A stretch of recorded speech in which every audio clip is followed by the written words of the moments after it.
민주언론시민연합 신문방송모니터위원회에서 회원을 모집합니다. 저희는 매주 월요일, 화요일에 모여서 모니터 보고서를 쓰고 있습니다.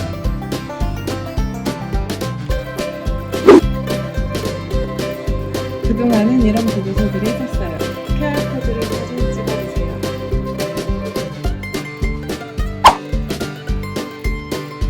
많은 연락 기다리겠습니다. 민원연의 미디어 탈곡기 858화를 시작하겠습니다. 예, 안녕하세요. 저는 언론 권력을 감시하는 시민단체 민주언론시민연합에서 공동대표로 일하고 있는 김원경입니다. 소개해 주시죠. 예, 작년에도 한번 왔었는데 그때는 사무처장님이었는데 네. 공동대표 되어 계신데 저는 여전히 민생경제연구소 실무자로 일하고 있는 안진걸이라고 합니다. 민원연 2만 원 회원입니다. 한 달에 네. 2만 원. 네. 김나래입니다. 나중에 네. 돈 더 벌면 더 올릴게요. 자, 우리 안익걸 소장님, 이 웬일인가 다들 놀라실 텐데요. 네. 또 이미 소식을 많이 들으신 분들도 있을 것입니다. 안익걸 소장님이, 어디서 이렇게 돈을 많이 벌었어? 그래가지고, 예.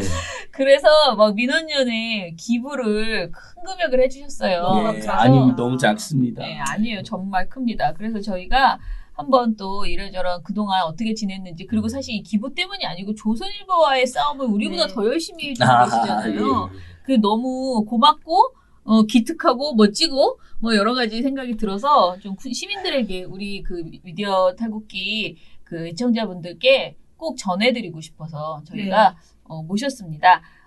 안익걸 소장님은 저희 민원연하고 인연이 굉장히 깊습니다. 2002년부터 민원연 후원회원이 되셨네요. 네. 20년 가까이 그렇죠. 되어가지고. 그리고 안티조선 운동도 같이 했고 2016에서 17년에는 박근혜 정권 퇴진 비상국민 행동을 또 했고요. 그리고 2018년에 국정농단과 관계된 TV조선 조선일보 관계자들을 고발했습니다. 예. 고발 전문이야. 그리고 고발 고발할 때 전문. 꼭 우리를 꼭 이제 고발같이 해요. 고발 그만하고 싶어요. 곽상도까지만 고발할게요. 그만하고 싶어요. 곽상도까지만 그렇죠. 하고. 사실 대단한 게 그걸 어떻게 그렇게 계속 정신줄을 놓지 않고, 왜냐면 누군가를 고발하고 누군가 비판한다는 게 그만큼의 그 무게를 내가 짊어져야 되는 예.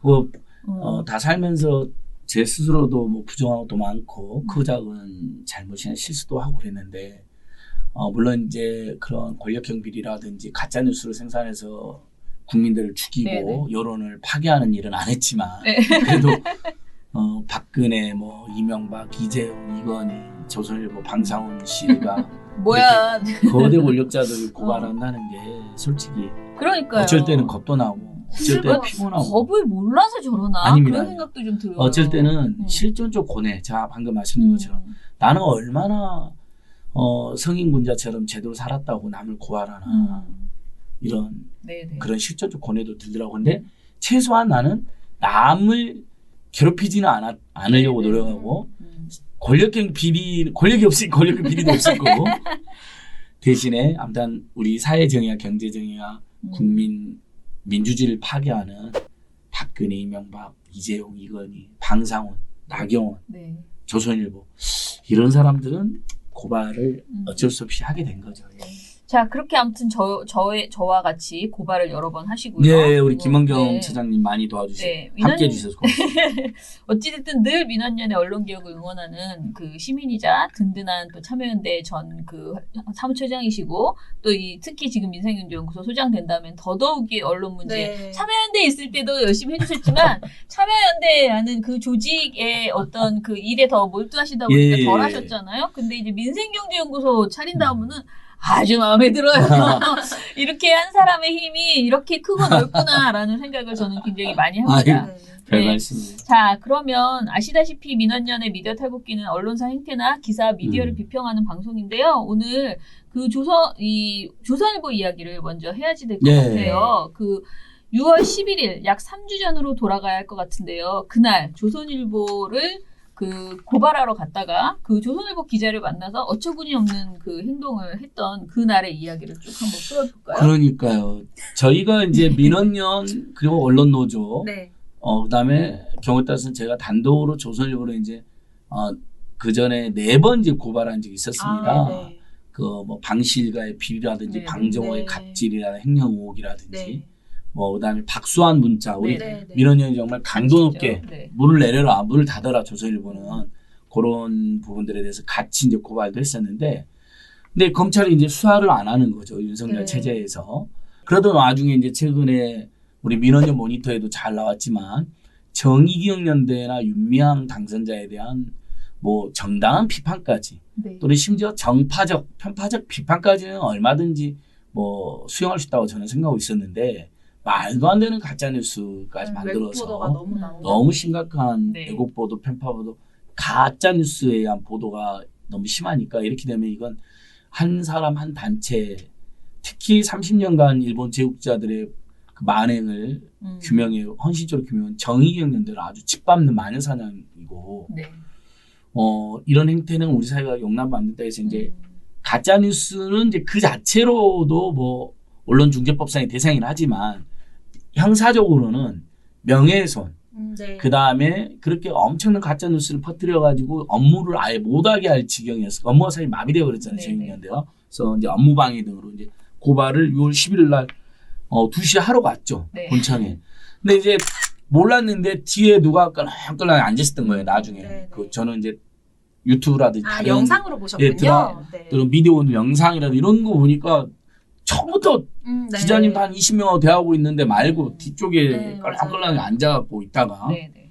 이제 제가 인식하게 된 건 이제 기자님들이 저쪽에 가서 마지막으로 제출하기 전에 포즈를 취해달라고 그러잖아요. 네, 이것도 네. 이제 기자회견의 내용이죠. 기자회견이라는 건 결국 먼저 주최 측이 입장을 내고 네, 네. 그다음에 사전에 이제 질문도 있었어요. 네. 정의연대의 검찰 수사의 문제점에 대해서 중간에 꼭 말해달라 그래서 네, 네. 사전 질문도 이제 받아서 중간에 그 부분도 강조를 했고 그다음에 이제 요청이 앞에 내달라고 하는 요청이 이제 그 전부터 네, 네. 있어서 경찰청 이제 민원실 앞으로 제출하러 가려고 하는데 보통 우리 이렇게 제출하잖아요. 네. 아 이건 작년 2월에 우리 민원연 인터뷰입니다. 아 자랑스럽습니다. 고맙습니다. 그리고 딱 무등을 하는데 갑자기 뒤에서 누가 굉장히 불량한 목소리로 질문 안 받아요 그래요. 아니 뭐 우리 당연히 앞에 20여 명 기자님들이 사전에 물어봤던 것도 다 저기서 포즈 취해달라고 그랬는데 누구지 하고 봤는데 저는 딱 처음에 이렇게 기대고 있더라고요 난간에. 아, 네, 네, 봤어요. 그 다음에 중간에 막 이렇게도 기대고 네. 약간 단추도 하나 약간 이렇게 풀어치고 그래서 아 저 사람은 지나가는 극우 아, 그런 단체 분이시구나. 회원이구나. 근데 이제 그래서 질문 맞습니다 하다 보니까 너무 꿀렁한 태도여가지고 네. 이 사람이 기자는 아닌 것 같은데 혹시 어디서 오셨냐고 저는 그러면 뭐 극우 유튜브 어딥니다 뭐 신의 한수입니다 뭐 이럴 줄 알았는데 웬걸 조선일보 기자라고 하는 거예요. 순간 머릿속으로 조선일보와는 대화하지 않습니다 하고 돌아서려다가 순간 머릿속으로 또 하나의 생각이 들었어요. 조선일보 기자가 이렇게 불량하게 행패를 하는 건 너무 황당하지만 시민들이 이런 사람들이 얼마나 평소에 갑질이나 행패를 알 수 있는 계기도 되겠나 하고 한번 참아보고 당황도 했죠 솔직히. 네. 또 기자님들이 저쪽에 기다리고 있었으니까. 근데 이제 제가 또 기억나는데 왜 민생경제연구소가 여기로 왔냐 그래요. 너무 황당하잖아요. 예? 그랬더니 왜 민생경제연구소가 이런 고발하냐는 거예요. 네. 아, 그러니까 이제 시비 거는 게 분명해졌잖아요. 네. 고발 내용이 물어보는 게 아니라. 그래서 이제 설명을 드렸어요, 친절하게. 조선일보를 제가 그동안 계속 고발해 왔는데 민생경제 살리기나 재벌계나 경제민주화를 사사건건 반대해서 우리가 감시도 해왔고 또 총수 일가들이 재벌 흉내도 내고 그래서 자꾸 방상호 씨 일가들도 그런 재벌 총수들 흉내내는 범죄를 하더라. 그러니까 갑자기 중간에 이제 동영상 유명한 동영상이니까 아직 안 보신 분들 꼭 봐보세요. 조선일보가 재벌이에요 그래요 또 됐든. 뭐 재벌은 하지만 재벌에 비슷하게 그런 흉내를 내고 범죄를 반복하더라. 재벌용 막, 범죄를 하더라. 예, 뭐 이렇게 이야기한 게 나와요. 그러니까 저는 계속 그렇게 설명을 하는 거죠. 그 사람이 너무 말도 안 되고 너무 고압적이고 정말 이렇게 건들건들해 찡직 딴 사람 같았으면 에라이 나쁜 놈하고 돌아서 가버렸을 거예요. 시비 걸지 마라. 근데 저는 계속해서 이 사람이 계속 뭐라 하는지 들어보고 국민들에게 이 조선일보의 평소 행태를 보여줘야겠다는 생각으로 참았죠. 사실 힘들었지만. 근데 이제 그러다가 그래서 너무 불량하니까 왜 이렇게 함부로 취재를 하냐 원래 이러냐 예의를 갖춰라 막 했는데 막 이제 저희 보도자료에서 이것은 예의냐고 네, 이렇게 영상도 함부로 막 봤어요. 네. 가짜 뉴스라고 이렇게 주장하면서 여기 이런 거 가짜 뉴스가 어디 뿌리면 있어요? 되냐. 이렇게. 여기 있는 거 다 가짜 뉴스지 않느냐 실제로 다 본인들이 제목하고 본문도 다 바꾼 내용들이거든요. 심지어 자기들도 문제가 될 걸 알고. 네. 그랬더니 이제 그러다가 이제 더 이상 이 사람이랑 이야기할 우리도 가야 되니까 네. 본인도 막 저도 약간 흥분했지만 본인도 막 흥분해가지고 저한테 당신이라고 하면서 당신이 뭐 문제야 하면서 가버리더라고요. 그냥 돌아서 걸려다가 여기서부터는 정말 생각 안 했어요. 자연 발생적으로 갈 땐가 하더라도 저런 못된 행태를 가지고 있는 그것도 간부 기자라고 하니까 나중에는 이제 간부 기자라는데 시경 캐릭터라고요. 그날 느낌도 편기자 같지는 않았거든요. 네네. 느낌이 간부 같은 느낌도 들었어요. 그래서 잘 됐다 그러면 항의라도 하자. 우리 시민들의 마음으로. 그래서 당신이 기자입니까? 건달입니까? 깡패입니까? 이렇게 함부로 취재합니까? 예의부터 배우세요. 그리고 이런 식으로 하니까 가짜뉴스 공장장 소리를 듣는 거는 이제 이렇게 좀 저도 쏘아붙였던 일이 있었죠. 그러니까. 근데 그렇게 그렇게까지 화제가 많이 됐어요. 파장이 있을 줄 몰랐어요. 왜냐하면 그냥 해프닝으로 그칠 줄 알았는데 네. 현장에 기자님들도 많이 계세요. 미디어오늘 기자님, 미디어스 기자님도 있었고 또 개혁생 유튜버들도 꽤 많이 계셨고 KBS도 있고 그러다 보니까 다 찍어서 네. 네, 봤습니다. 그게 많이 돌았더라고요. 막 근데 그 고발은 어떻게 됐어요, 지금? 좀 진행된 그래서 건가요? 경찰이 네. 제가 이제 조선일보를 검찰에 4번 고발했는데 네. 네. 검찰이 수사를 안 하잖아요. 1년, 2년 다 됐거든요. 네. 그래서 경찰에 이제 5번째 고발한 건데요. 경찰은 지금 고발한 조사를 하겠다고 연락은 왔습니다. 아, 네, 그래요? 그래서 검찰에 비해서는 조금 더 적극적인 것 같은데 예전에도 보면 경찰도 조선일보 눈치를 엄청 봤었잖아요. 네, 네. 그 코리안 호텔 네, 네. 그 사건에서 피해자들이 있는데도 제대로 수사도 안 하고 기소도 안 하는 일들도 있었기 때문에 경찰도 믿을 수는 없습니다. 우리 결국 국민들의 힘으로 이렇게 5번 고발한 거 검찰이 4개, 경찰 하나가 있는데 네. 제대로 수사가 되고 기소가 될 때 계속 힘을 모아주셔야 될 것 같습니다. 네. 그리고 고발뉴스 TV를 보니까 이상우 기자에게 좀 아이고. 이상한 취재를 하고 있다. 저 그거 그건 봤거든요. 그건 정말 너무 충격적인데 제가 당한 수모나 어떤 현장에서의 그런 해프닝보다 네. 이상우 기자님은 정말 쓰러질 정도의 충격이었더라고요. 그 기자 또 그 간부 기자예요. 필이면 그 사람이요? 네, 원하지 않았는데 네. 우리는 또 만나고 싶지 않았는데 목소리를 들은 거죠. 네. 이상우 기자님도 깜짝 놀랐대요. 갑자기 저희한테 소동을 부리고 이렇게 행패를 한 그 다음날인가 그랬대요. 다음날인지. 근데 전화 걸려와가지고 아니 이 사람이 어떻게 전화를 했지? 근데 내용은 그거예요. 고발뉴스가 옛날에 정의연인데 한참 힘들 때 정말 비행기 오히려 타고 박근혜 갈 돈이 이명박 없어서. 정권에서 핍박받고 네네. 탄압도 받고 그럴 때 돈도 없을 때 이제 회에서 일본군 송로의 문제 진상을 알려야 되는데 여행비도 없어가지고 그 선생님들 고발뉴스가 비행기. 네. 500만 원씩 2번 호언을 했더라고요. 근데 이 조선일보는 이제 검찰 누구한테 네. 역정보, 잘못된 정보를 들은 거예요. 그 정의경연대에서 고발뉴스로 수백만 원이 몇 번 갔다고 이쪽에서 들은 거예요. 기부한 거를 오히려 반대로. 너무나 착하게 어려운 환경에 작은 언론사의 고발뉴스가 정의경연대와 네. 일본군 위안부 피해 할머니들에게 기부를 한 건데 네. 이렇게 돈을 빼돌린 것으로 검찰이 잘못 알려주고 아니면 검찰도 잘못 파악시켰고 아무튼 어쨌든 여기서도 검은 유착이 드러난 거죠. 최근 우리 민원이 너무 잘 대응하고 있는 채널에 검은 유착 묻지 않게 그걸 어떻게 알겠어요. 정의연대 계좌에서 어느 단체로 돈이 빠져나간 거. 이상우 그냥 너무 당황하겠죠. 얼마나 당황했어요. 수백만 원씩 싸줬던데요. 말투도 굉장히 웃겨요. 아셨대요. 그 단어가 뭐였냐면 제가 기억하기로 횡령 공범이 될 수 있을 거라 생각 안 해봤어요. 뭐 이런 얘기를 하시더라고요. 수백만 원 싸줬던데 횡령 공범이라고 생각 안 하세요. 그러니까 잘못된 사실을 검은 유착을 통해서 알아낸 다음에 설령 그랬다 하더라도 보통은 어떤 상대방한테 전화해서 굉장히 충격적이고 범죄 관련된 사실 모를 때는 육하원 측에 의거해서 이러이러한 사실이 확인돼서 그런데 어떻게 생각하시는지 입장을 취재하려고 전화드렸습니다. 굉장히 정중하고 그렇죠. 조심스럽잖아요. 네. 우리 보통 친구한테 충고 한마디 할 때도 얼마나 조심스럽고 눈치 보면서 분위기 살살 조성해가면서 이야기합니까. 근데 이건 일종의 횡령 저명한 언론인을 횡령범으로 지금 몰아가는 과정인데 몰려가는 건데 그럼 당연히 자기가 취재한 내용을 자세히 말씀드리는데 그것도 없이 그냥 다짜고짜예요. 정의연대 정의원에서 수백만 원씩 싸줬던데 횡령 공범은 아닌가요? 이렇게 해버려요. 이정도 무슨 소리냐고. 그래서 확인해 보니까 오히려 기부를 한 거로 확인이 된 거죠. 근데 오히려 더 웃긴 건 미담이었는데. 미담을 행정공범으로 몰아가려다가 이제 실패한 미수 사건이고 사과해야 될 사건인데 사과도 안 하고 있고 네. 그다음에 그 다음날 또 이 서부지검을 출입하는 조선일보 또 다른 기자가 이상호 기자한테 전화해서 이제 한술 더 떠서 그 소환 언제 되시냐 검찰에 행정공범이니까 아니 근데 웃긴 게 또 이상호 기자님 말씀하는 걸 들어봤는데 너무 당황스럽잖아요. 갑자기 나를 검찰에서 소환한다고 당연히 왜요? 이렇게 물어봐요. 그러니까 뭐 그런 정황이 있어서 소환될 거라고 하던데 연락이 안 왔나요? 네. 이렇게 물어봐요. 그러니까요. 일단 그래도 그분은 피고인이라는 말은 안 하고 네. 행정공범 말은 안 하고 참고인으로 소환한다고 들었는데 네. 그 전날 그 조선일보 간부 기자한테 장산진 씨한테 그런 얘기를 들었으니 당연히 이상호 기자님 와 이제 나를 완전 행정공범으로 오라고 그래서 회계를 다 투명하게 뒤졌더니 기부한 걸로 확인이 된 거죠.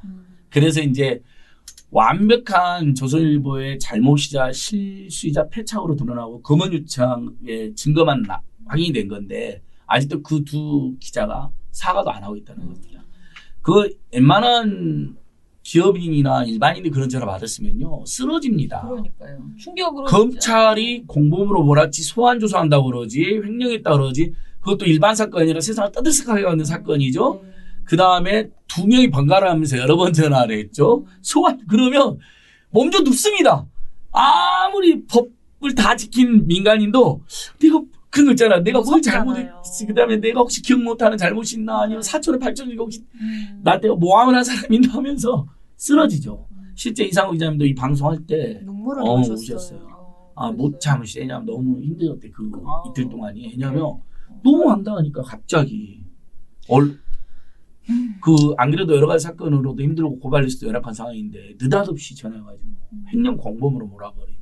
또 좋게 사과를 한번 요청하셨더라고요. 그 이상호 기자가 장상진 기자한테 이제 사과를 하셔야 맞아요. 되는 거 아니냐 했더니 아직 취재 중에 있고 뭐 밝혀진 건 없지만 뭐 제가 알아서 저도 뭐 책임을 지지 않겠습니까? 이런 식으로 얘기를 하면서 끝까지 사과는 안 하시더라고요. 굉장히 근데 뻔뻔하고 이런 정말 취재윤리 위반이잖아요. 사실은 이런 행동들이 네. 이게 그 겁박하는 거고 사실 심리전인 것도 있는 것이고요. 여러 가지 측면에서 그래서 참, 그 방송을 보신 많은 분들이 그러니까 이제 우리 이 미디어 탈북 시청자들께서는 애청자들께서는 반드시 조선일보 기자가 저희 고발 현장에 조선일보 고발 현장에서 부렸던 행패 동영상과 그다음에 이상호 기자님하고 민동기 기자님하고 제가 출연해서 그 조선일보의 그 이런 폭력, 협박, 모욕식 네네. 검언 유착에 의거해서 한 저명한 언론인을 매장하려고 했던 그런 시도가 생생히 담겨 있는 목소리가 다 마침 다 녹음을 해놓으셨더라고요. 네. 그 두 개는 꼭 보시고 네. 뭐 조선일보 문제점, 언론개혁의 필요성 막 입 아프게 설명 안 하셔도 됩니다. 그 두 개만 여기저기 보내시잖아요. 막 보수적이나 중도적인 친구한테 보내주면 본 사람들마다 다 한마디씩 합니다. 네. 아 이렇구나. 저는 기업하는 분들한테 연락 몇 군데 왔어요. 아유, 평소에도 조선일보 상당 주자들이 저렇게 고압적이고 협박식이고 무섭대요. 조선일보 기자들. 그러니까 그런 생각이 들더라고요. 우리같이 나름 훈련되고 단련된 사람들한테 저렇게 함부로 하고 그 과정에서 저도 굉장히 신경이 쓰였거든요. 네. 기분이 언짢고 마음이 무겁고 아주 찝찝하고 더럽고 또 이러다가 조선일보가 나를 사람들이 제일 걱정하는 게 조선일보가 너를 보복할 거다. 조심해라는 이야기 엄청 하는 거예요. 근데 일반 기업인들이나 그 민간인들 같은 경우는 얼마나 조선일보한테 그런 전화 한 통이나 그런 제가 겪었던 일 같은 거 있으면 얼마나 무섭겠습니까? 그렇죠. 정말 그래서 우리 민원연이 포괄적으로는 언론개혁, 한편으로는 특수하게는 조선일보에 대한 정말 강력하고 집중적 대응이. 근데 또 흑석동으로 가서 그 집회에 가셨다. 이건 뭐예요? 흑석동을 왜 간 거예요? 이제 그 매주 토요일마다 그 광화문 촛불연대라고 해서 이제 옛날 촛불시민혁명을 개선한 수없이 많은 조직들이 생겼는데 그 중에 이제 한 시민 네티즌 모임인데 그분들이 이제 아베규탄, 나경원 규탄, 조선일보 규탄, 미래통합당 해체운동을 쭉 해오시는 분들이에요. 그래서 현재 대한민국에서 가장 큰 적폐 세력은 나경원, 황교안 등 친일 반민족 정치인으로 의심되는 분들, 또 반민주, 반노동을 일삼는 분들, 그리고 각각이 어떤 부정과 비리 의혹이 상당히 제기되어 있는 분들, 그들을 비호하고 있는 검찰의 일부 세력과 조선일보 세력, 이들이 현재 한국 사회에서 가장 수구 기득권의 핵심에 있으면서 한국 사회 정상적 개혁과 진보를 방해하는 세력으로 규정하고 네네. 있는 분들이, 물론 이제 이런 정세나 어떤 이런 규정은 사람들마다 조금 달릴 수 있으니까요. 네. 그래서 그런 일을 되게 열심히 하는 분들인데 매주 토요일마다 국회 앞에서도 모이고 검찰청 앞에서도 모이고 방상훈 회장, 네. 동작동 국민협회 대저택이 있거든요. 정말 의리의리한. 거기서도 모이시고 행진도 하기도 하고 드라이브스루를 해요. 이제 저 코로나19 몰랐어요. 때문에. 예, 차량으로 여의도에서 모여서 방상훈 회장님까지 갔다가 검찰청까지 차량 수백 대가. 그래서 저도 광화문에서 집회할 때 가보고 이제 드라이브스루는 못 해봤는데 마침 시간이 돼서 저도 네네. 차량으로 동참했는데 아. 온 김에 여의도에서도 발언 한번 하고 방상훈 회장 집에서 발언 한번 해라더라고요. 그래서 갔는데 이미 경찰이 엄청나게 진을 치고 있더라고요. 그래서 지나가는 많은 시민들에게 조선일보가 그동안 정말 친일 반민족 행위 앞장서고, 그다음에 독재를 찬양하고 민주주의를 압살하는데 앞장섰으면서 그에 대한 사과나 반성도 일절하지 않으면서, 네. 그러면서 최근에는 온갖 가짜뉴스, 일종의 편파보도까지는 저는 계속 말씀드린 게 네. 편파보도는 참겠다는 거예요. 언론사마다 입장의 차이가 있으니까. 편파보도를 넘어서 아주 중대한 왜곡을 넘어서 아예 팩트가 틀린 가짜뉴스를 내보내면서 큰 사회적 무리를 계속 일으키고 있다. 시민 그래서 조선일보를 폐간하거나 퇴출하는 운동에 함께해달라. 네. 이렇게 이제 호소하는 발언을 했었습니다. 예. 그것도 누가 이제 동영상으로 찍어서 예. 많이 이렇게 널리 네. 퍼뜨려주고 계시더라고요. 그러면 사실 매주 토요일마다 그럼 하고 있어요? 이 드라이브스루 지금. 예, 지금 우리 시민들은 네. 수십에서 수백 명이 매주 하시는데 저는 매주는 못 가고 예. 어제는 이제 택배 노동자들 집회 현장에 간 김에 아. 조선일보, 동아일보의 100년 폐간 농선하는 분들 있잖아요. 네. 청년 네, 거기 네, 이제 있죠. 갔었. 그래서 틈나면 드라이브스루 집회나 방상훈 대저택 항의 집회나 그다음에 조선일보에 대한 추가 고발이나 또 광화문에 있는 조선일보 폐간 시민 농성단. 네. 동해번쩍 서해번쩍 아니에요? 지금 얘기만 들어도. 아니 어쨌든 이제 옛날 참여연대에 있을 때는 참여연대를 중심으로 아주 방대한 업무를 처리해야 되니까 제가 마음대로 못 다녔어요. 네. 근데 지금 민생경제연구소라는 조그마한 싱크탱크에서 여기 이제 모여있는 사람들은 다 각자 자기 일을 하면서 네. 조선일보 고발하거나 나경원 고발할 때만 모여갖고 같이 아, 고발장 네. 쓰고 논의하고 이렇게 하거든요. 역할 분담하고. 그러니까 시간이 제게 주어져 있는 거예요. 그래서 틈만 나면 돈을 벌고 일단 우리 민원연의 기부를 앞으로 더 하고 싶거든요. 그러면 돈을 벌어야 되잖아요. 네. 그리고 시민사회단체 기부하면 집에서 뭐라 그러겠어요. 집도 없는 주제에 자꾸 밖에 기부하냐 그러니까 알았다 그러면 뭐 집에도 애기 좀 갖다 엄마가 줘야 돼. 이제 기부는 반대하지 않겠는데 기부한 만큼은 달라고 하더라고요. 그러니까 두 배로 벌어야 돼요. 민원연에 만약에 이번에 이제 1,100만 원 공개되면은 집에 공개돼 버리잖아요. 민원연에 1,100만 원을 기부하고 정의연대 2,000만 원, 그 네. 수고 2,000만 원을 기부했는데 그러려면 집에도 그에 상응하는 기부를 해야 돼요. 제가 그건 집에서 약속을 한 거예요.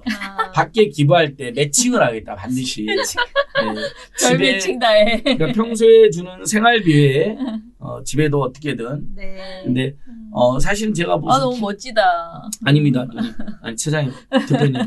눈에서 예, 꿀이 누님 떨어져. 처장님 대표님 선배님 그 정말 멋져서도 아니고 돈이 많아서도 아니고 뭐 저도 굉장히 서민 축에 속하죠. 뭐 부모님도 굉장히 가난하시고 근데 어쨌든 2010년 10월 촛불 시민혁명이 끝나고 참여연대 사무처를 그만두고 민생경제연구소라는 허허벌판 혼자서 이렇게 했는데 그래도 많은 시민분들이 응원도 해주고 추천도 해주고 그러셔가지고 뭐 예를 들면 TBS TV 민생연구소 아, 네, 진행도 네. 맡게 되고 여러 방송에서도 불러주고 체육 정영진의 매불쇼 네. 거기 한번 나오면 많은 분들 응원해 주세요. 네. 그것도 응원해주고 힘이죠. 호응해주니까 또 부르는 거잖아요. 만약에 앉은걸 재미없어 앉은걸 하는 일도 별로 없어 그러면 사실 방송국에서도 그렇죠. 네, 네. 한 몇 번 부르다가 그런 거 네, 아시잖아요. 네, 누님 네. 나잖아. 이제 적당할 때 패널이 교체되어 있잖아요. 맞아, 아니면 맞아. 프로그램이 없어져 있어요.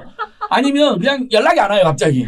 근데 너무 재밌고 성실하게 네. 잘하니까. 그래갖고 응. 그렇게 가다 보니까 이제 돈도 좀 쌓아놨죠. 기부할 돈을 쌓아놨어요. 집에 갖다 주는 돈. 옛날 제가 이랬던 참여연대나 요즘에 활동하는 금융정의연대 같은데 조금 후원하는 돈, 그 다음에 뭉탱이로 후원할 때. 근데 뭉탱이로 후원하는 것은 제가 반드시 제 마음이 움직여야 돼. 막 너무너무 분노가 치솟고 내가 평소에도 반드시 응원해야겠다고 마음을 막 쌓아놨던데. 근데 이번에 정의연대는 마녀사냥 너무 당하니까. 그러니까 잘못한 거 있고 비판할 거 있습니다. 우리 애청자들 중에도 분명히 그런 분들이 있을 거예요.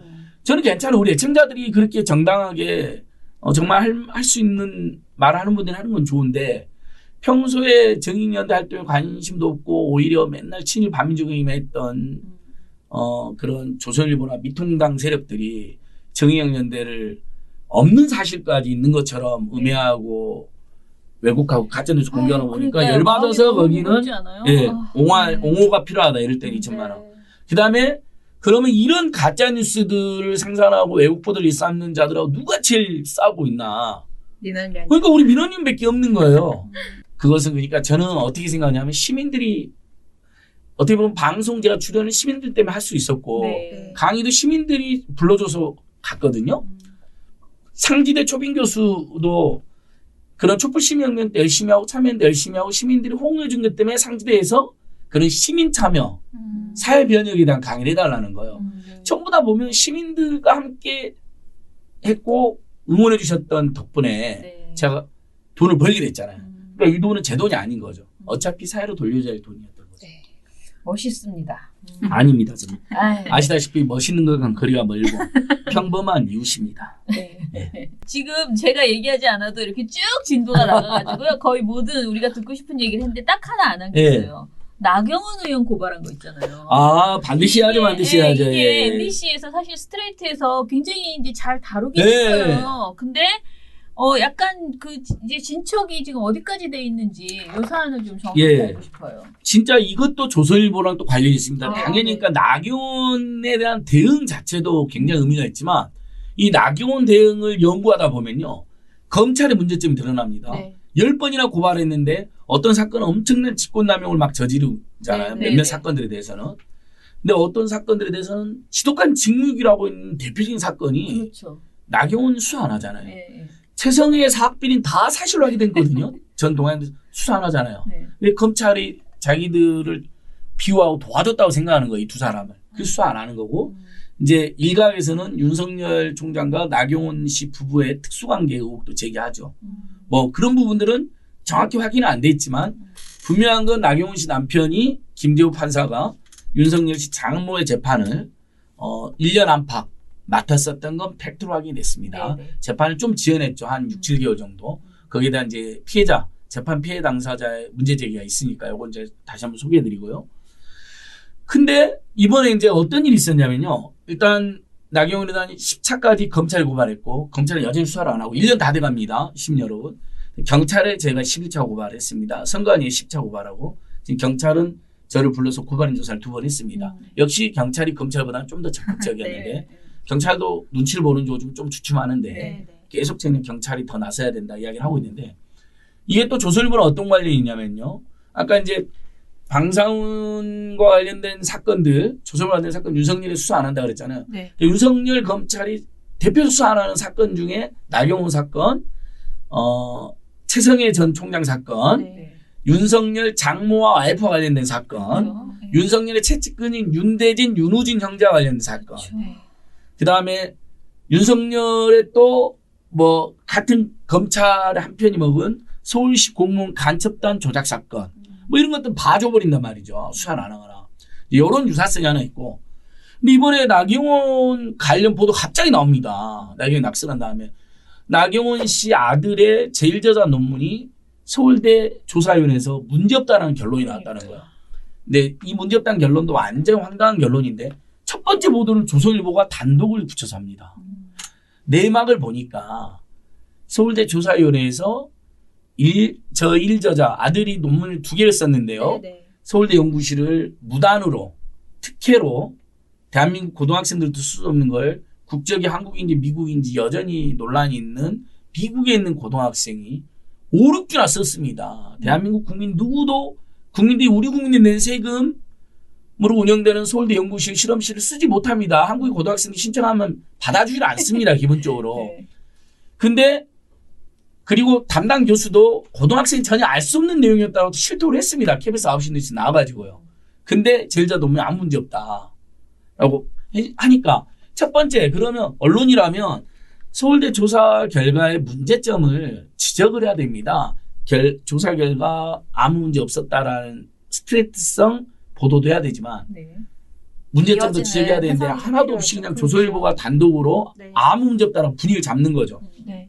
그 얘기만 하고 그 네. 제사 다른 책 있잖아요. 그렇죠. 그 제사저자 논문 이건 또 얘기를 안 해. 맞습니다. 이게 불리한 거야 자기 예. 마음에. 예. 그러니까 자 그래서 서울대가 보니까 나경원 씨한테 조사 결과를 보냈습니다. 네. 제일저자 논문은 문제없다는 결론, 제사저자 논문은 문제가 있어서 네네. 논문에 등재된 아드님 이름을 삭제한다라는 결정입니다. 네.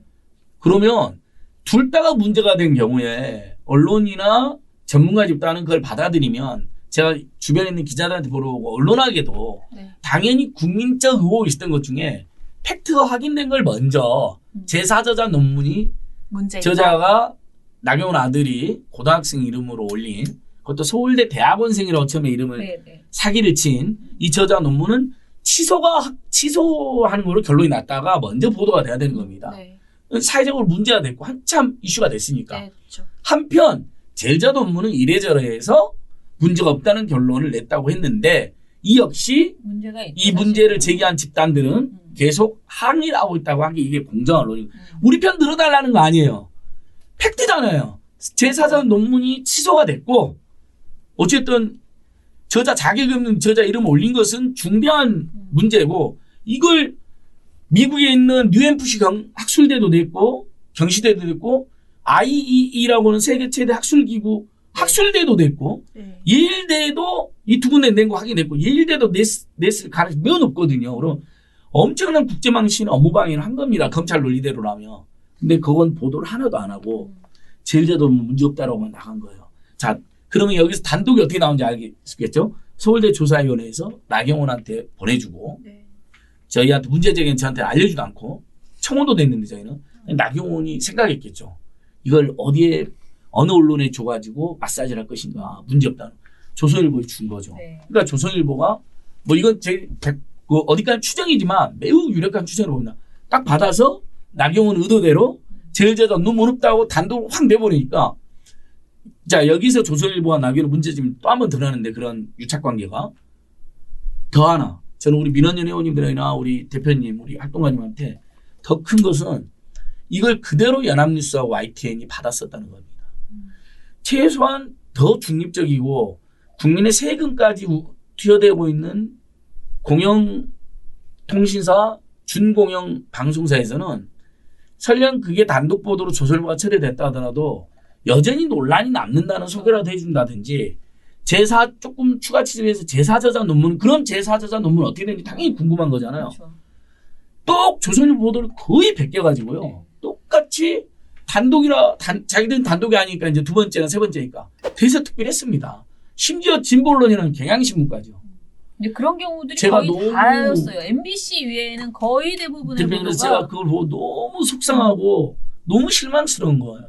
우리가 연합뉴스 노조가 투쟁할 때 YTN 노조가 파업할 때 경향신문이 기자들이 투쟁할 때 얼마나 많은 언론시민단체 응원하고 옹호하고 연대했습니까? 근데 그런 세상에 삼척동자도 할 수 있는 제4저자 논문은 어떻게 된 거죠? 그 다음에 제자 논문이 어떻게 문제없다 결론이 났죠? 많은 분들이 지금 반발하겠는데요. 요렇게라도 소개해 줬으면 되는데 그대로 보도한 겁니다. 너무 실망스럽고요. 그런데 대반전이 이제 MBC가 이재욱 기자님 이름도 안 잊어먹어요. 서울대로 출입하는 기자 꼼꼼히 취재를 한 거죠. 스테이트 보도도 열심히 MBC가 했으니까. 네. 그래서 알아낸 거예요. 제4저자 논문은 취소가 결정났다는 네. 게.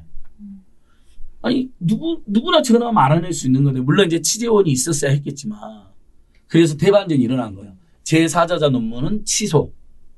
그러면 아주 중대한 사건이잖아요. 그다음에 제일저자 논문도 MBC는 객관적으로 논란이 계속될 것이다.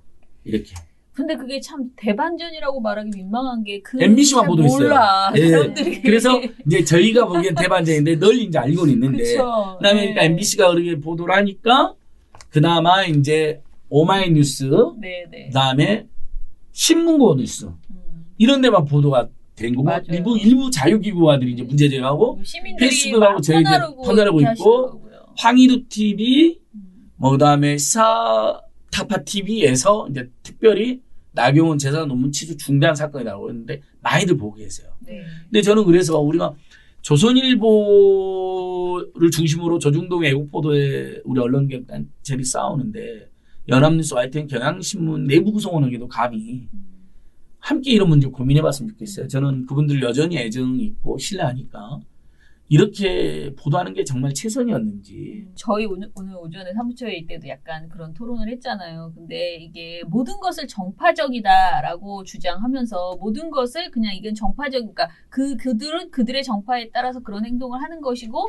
그러면은 민원연이나 뭐 사면연대나도 다 정파적이라는 거예요. 근데 이걸 저건 정파색을 가지고 정파적으로 주장하는 것이야가 아니고 우리가 바라는 것은 특히 민원연이 바라는 것은 정말 진실을 규명하는 보도를 해달라는 거잖아요. 우리가 누구 편들어 달라거나 뭐 민주당 그 문재인 정권을 지지하라는 게 아니에요. 지지 안 해도 돼요. 근데 정상적인 취재 과정을 거쳐서 확인된 것 위주로 보도를 하라는 것이죠. 그리고 우리가 말하는 그 저널리즘의 원칙들이 너무나 많은데 그렇게 훈련되어 있었다고 자기들이 주장하는 그 많은 언론사들이 계속 그 원칙을 다 깨고 진짜 말도 안 되는 보도들을 내놓고 그걸 지적하면 쟤네들은 정파적이어서 저거 지적해. 예. 이렇게 계속 지금 접근하고 있는 거예요. 예. 일부 진보 개혁성의 언론사 내 이 구성원들도 네. 우리는 권력 감시하는 건데 왜 시비 거냐 이런 식으로 이야기하는데 권력 아니, 감시 하시는 건 권력 감시 좋아요. 더 잘해라는 네. 거예요. 내 네. 권력에는 현재 집권세력뿐만 아니라 우리 국민들이 생각할 때는 집권세력에 대한 감시 견제뿐만 아니라 정말 무시무시한 권력을 행사하는 검찰 권력, 그다음에 수십 년 한국 사회를 지배해온 수구 냉전 기득권 세력 권력, 제1야당 권력, 이들은 얼마나 사회 수없이 많은 교회 권력과 수구 언론 권력과 결탁되어 있습니까? 이들이 저지르는 폐악질, 만행, 종교 권력, 얼마나 많은 폐악질 제로, 이런 것들도 전부 다 잘 균형 있게 보도해달라는 것이고, 최소한 분별 있는 언론이라면 그래도 공익성을 띠고 있는 시민사회들의 활동이나 고발과 맹목적, 극우적, 극단적으로 근거도 부족한데 아무렇게나 고발 남발하는 세력의 차이는 둘 수 있죠. 옛날에 그래서 실제로 진보 언론이라든지 연합뉴스들 보면요, 극우단체라는 표현을 함부로 자기가 쓰기가 어려우면 보수단체 고발이라고 이렇게 네. 표현했어요. 근데 지금은 그냥 시민단체가 고발했다는 거예요. 사타파 TV도 시민단체 고발하고, 시민단체가 추미애도 고발하고, 시민단체가 김남국도 고발하고. 그러면 국민들이 보기에는 공익적 시민단체들이 고발한 걸로 오인을 일으키잖아요. 약간 도매급으로 예. 넘어가는 거죠. 그러니까 어떤 단체가 어떤 역사, 어떤 배경, 어떤 의도로 고발하는지, 고발의 근거가 있는지는 그래도 살펴보고 보도해도 늦지는 않는다는 겁니다. 네. 그러니까 계속 저는 아무튼 정말 우리 한겨레 경향신문 미디어오늘 오마이뉴스 포함해서 연합뉴스 YTN까지는 정말 집중적인 토론해보고 싶어요. 네. 그럼 근데 한번 해봅시다. 실력이나 조건이 안 돼서. 자, 그러면 마지막으로 꼭 하고픈 얘기 지금 이미 많이 했는데 아, 예. 있어요? 예, 꼭 아니, 하고픈 얘기. 작년 6월에도 이렇게 인터뷰도 해주시고 그때도 미디어 탈곡 해주셨어요. 그래서 민원연 게시판에도 나는 올려주고. 이 사진 때문에 얼마나 화를 낼까 했는데 너무 좋다고. 저는 왜냐면 좋았어요. 사진이 너무 그때 제가 스트레스 굉장히 많이 받아가지고 저도 모르게 막 눈썹을 이렇게 파가지고 이쪽이 눈썹 좀 빠졌었거든요. 한쪽에 눈썹이 없어요. 사진에 보면 좀 민망하긴 하더라고요. 지금은 안 그래. 지금은 이제 저도 제 방송인이잖아요. 화를 다스리고 있고 이렇게 눈썹이 너무 빠지면 방송할 때도 약간 문제가 진짜 되더라고요. 너무 선해 보이세요, 저 그래갖고 사진이. 네. 지금은 이제 눈썹이 정상인데 이때만 해도 제가 정말 스트레스 받아갖고 막 근데 긁어버렸어요. 정말 이 사진이 안진걸 그 소장님의 평소에 어떤 그 모든 손짓인가요? 태도를 다 보여줘. 막 너무 이렇게 겸손하고 아닙니다. 친근하고. 겸손한 척하는 거죠. 아니에요. 어쨌든 여러분 굉장히 한국사회 진보와 개혁이 험난합니다. 뭐 하나 쉽게 되는 일도 없고 저절로 되는 일은 더더욱 없잖아요. 그러니까 이럴 때일수록 촛불시민혁명을 계승하려고 하는 수없이 많은 범시민 사회 공익 세력들이 더 많이 뭉치고 연대해가지고 조중동식의 왜곡보도 가짜 뉴스를 몰아내는데 힘도 모으고, 그러면 민원연, 그다음에 뭐 언소주 등 이런 특히 우리 민원연 중심으로 언론개혁, 언론 감시단체들 큰 힘을 실어주셔야 됩니다. 네. 할 수만 있다면 한 달에 5,000원, 10,000원 후원도 좀 해주시고요. 네. 큰 돈이 아니어도 됩니다. 저도 민원연 한 15년간은 10,000원, 최근에 20,000원 올렸는데요. 나중에 더 벌면 30,000원으로 이렇게 함께 해주시고요. 또 나경원과 조선일보에 대한 저희들의 대응, 주로는 민원연, 조선일보 대응은 민원연이나 언론단체와 같이 논의해서 하고 있으니까, 계속 지금 조선일보 또 방실각 일감 몰아주기가 최근에 계속 걸리고 있거든요. 그러니까요. 수상한 돈거래. 네. 그 부분도 지금 우리 민원연이 제보받은 게 하나 있을 거예요. 또 다른. 그건 네. 우리 민원연이 젊은 변호사들하고 지금 준비하고 있는데 응원드리고요. 그 건 말고 또 이미 일부 언론과 미디어오늘의 보도도 있었던 사례들을 제가 지금 모아놨거든요. 그걸로 이제 6차 고발 제가 준비하고 고발 있어요. 전문이셔. 그러니까 아니 사실 진짜 고발 그만하고 싶은데 나경원 씨나 조선일보류들은 네. 공론장에서 퇴출돼야 되거든요. 네. 보수에서 퇴출이 아닙니다. 기본적인 민주주의나 역사식 민족 정기를 다 짓밟는 세력들이기 때문에 시계에서 프랑스 같으면 불관용 세력을 퇴출시키거든요. 톨레랑스가 모두에게 적용되지만 앵톨레랑스 세력에는 적용되지 않는다라고 네. 하잖아요. 불관용 세력은 공론장에 퇴출시키는 게 맞다. 그래서 좀 피곤하지만 저희 진짜 조선일보와 너무 고생하셔서. 나경원 씨. 그다음에 최근에는 청년단체들이 또 연락이 왔어요. 곽상도까지만 대응해달라고 해서 아이씨 그만하고 싶은데 곽상도 씨까지는 제가 대응하려고 합니다. 네. 감사합니다. 정말 대단합니다. 너무 고생 많아요. 아닙니다, 아닙니다. 아무튼 민원연하고 네. 계속 앞으로도 아이, 그럼요. 같이 해나가면 우리의 사랑 민원연. 좋겠습니다. 예, 우리의 사랑 민원연. 자, 그럼 오늘 방송은 여기까지로 여기까지로 마무리하고요. 예. 댓글 몇 가지만 읽어보고 제가 길지 않게 몇 개만 네, 읽어드릴게요. 봉태규님, 씁쓸합니다. 이런 것들이 언론이라고. 이게 남북관계 경제 아. 국면의 그 본질을 찾기보다는 자극적인 보도를 하는 종편, 네, 네. 그 뭐 종편 옥류관, 보안이. 예, 그거 가지고 얘기했던 건데요. 민원연 그 보고서도 봤습니다. 네. 예. 한국전쟁 70주년 다시는 이 땅에 이런 비극이 없기를. 라고 하셨고요. 안다미로님은 너무 무서웠나 봐요. 이러지 마세요. 보다 보니까 종편 너무 보고 싶어지잖아요. 이런 개그 맛집 소개하기 있는 거예요. 정색하고 진지하게 저런 말도 안 되는 소리를 하다니 종편 소리에 치가 떨리는데도 오늘 웃으면서 봤네요. 냉면이 아니라 구이 요리 전문가로 추정되는 요리사가 너무나 소중해. 아, TV조선에서 이것이 정치다 방송에서 네. 그 옥류관 오수봉 씨가 냉면 요리 전문가가 아니라 뭐 구이 요리 전문가다, 자라 요리 전문가다 이걸로 13분을 방송했거든요. 그러니까 그랬군요. 너무 싶었습니다. 심각해서. 자, 하나만 더 말씀드리면요. 써니케이님께서 만세 하시면서 정광삼 방통위원 해촉 결정이라는 속보에 소리 지르고 눈물이 찔끔 났습니다. 민원연 관계자님 모두 수고하셨어요. 라고 하셨는데요. 정작 정강상 전 방통위원께서는 본인은 억울하다며 네. 국회에서 기자회견을 했다는 소리가 제가 예. 들었습니다. 지난 금요일 날. 그래서 참 여전히 이 상황을 받아들이지 못하고 있구나 하는데요. 이 정강상 방통위원 해촉 결정에 관련된 이야기도 좀 저희가 내일 잠깐이라도 다뤄보도록 네네. 하겠습니다. 네, 그러면 오늘 방송 이것으로 마무리할게요. 네. 정말 와주셔서 감사하고요. 다음에 또 1년 후에 예. 다시 한번 만납시다. 예. 네. 건강하게 다들 재밌게 잘 지내시고요. 또 뵙겠습니다. 네. 감사합니다. 인사할게요. 네, 인사할게요. 민원연의 미디어 탈곡기는 내일 또 열심히 털어드리겠습니다. 탈탈탈 안녕. 안녕. 민주언론시민연합 신문방송모니터위원회에서 회원을 모집합니다. 저희는 매주 월요일, 화요일에 모여서 모니터 보고서를 쓰고 있습니다.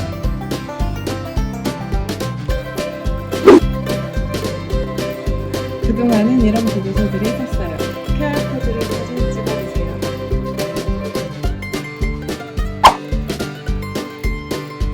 많은 연락 기다리겠습니다.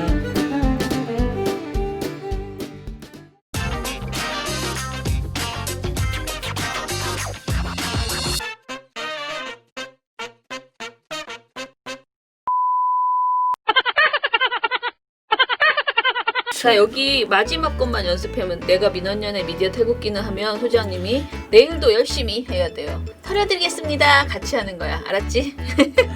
탈탈탈 안녕까지. 이거 잊어버리면 안 돼. 민원연의 미디어 탈곡기는 내일 또 열심히 털어드. 아니, 제가 다시, 아니죠. 다시. 다시 할게요. 잠시만요.